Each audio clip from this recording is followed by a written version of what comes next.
এরকম ঝুম বৃষ্টির মধ্যে বন্ধুদের সাথে কোথা থেকে ঘুরে আসলাম সেই এক্সপিরিয়েন্সটি আজকে তোমাদের সাথে শেয়ার করব। হ্যালো গাইস, আসসালামু আলাইকুম, welcome to my another new video.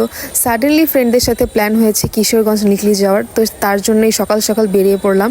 এই যে সবাই চলে এসেছে, আমিও চলে এসেছি। আজকে সবাই মিলে ট্যুরে যাব, এটা নিয়ে আমি খুবই এক্সাইটেড ছিলাম। তো এই যে বৃষ্টির সকাল 6টার মধ্যে সবাই চলে এসেছিলাম। এই যে এখন রওনা দিয়ে দিলাম। তো যেহেতু কেউ খেয়ে আসেনি তাই হালকা বিস্কিট খেয়ে নিচ্ছি আর সাথে গান গাচ্ছি ওয়েদার দেখে। প্লিজ আমাদের ফাটা বাসটা ইগনোর করবেন। তো এই যে সবাই আরও এনজয় করছিলাম, এই গানটা প্লিজ ইগনোর করবেন। তারপর সবাই মিলে নেমে যাই নাস্তা করার জন্য একটা লোকাল হোটেলে। সবাই নাস্তা করি, তারপরে যে চাওয়ালা চা দিচ্ছে, চা খেয়ে এখান থেকে আবার রওনা দিয়ে দিয়ে আমাদের গন্তব্য উদ্দেশ্যে। তো এই যে যাচ্ছি, বৃষ্টি কোনোভাবেই কমছে না। তো মাঝখানে একটা কাঁঠাল নিয়ে নিয়েছি, এটা নৌকার মধ্যে খাবো। তো ফাইনালি আমরা কিশোরগঞ্জের মধ্যে ঢুকে গিয়েছি। আর এটা হচ্ছে কিশোরগঞ্জের ভাইরাল প্লেস মিনি কক্সবাজার বেড়িবাঁধ এই জায়গাটা।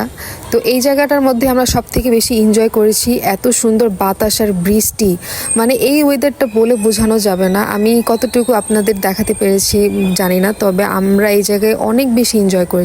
আর আমি একটা মাছও ধরেছিলাম, এসে আপনারা দেখলেন।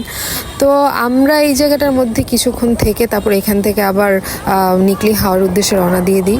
তো গাইজ, এই ব্লগটাই বেশি বড় হয়ে যাওয়ার কারণে বাকিটুকু এখন শেয়ার করলাম না। নেক্সট ব্লগে বাকিটুকু শেয়ার করব, কিশোরগঞ্জে কিভাবে ঘুরলাম, অষ্টগ্রামে কিভাবে ঘুরলাম। তো এখনকার মতো বাই বাই।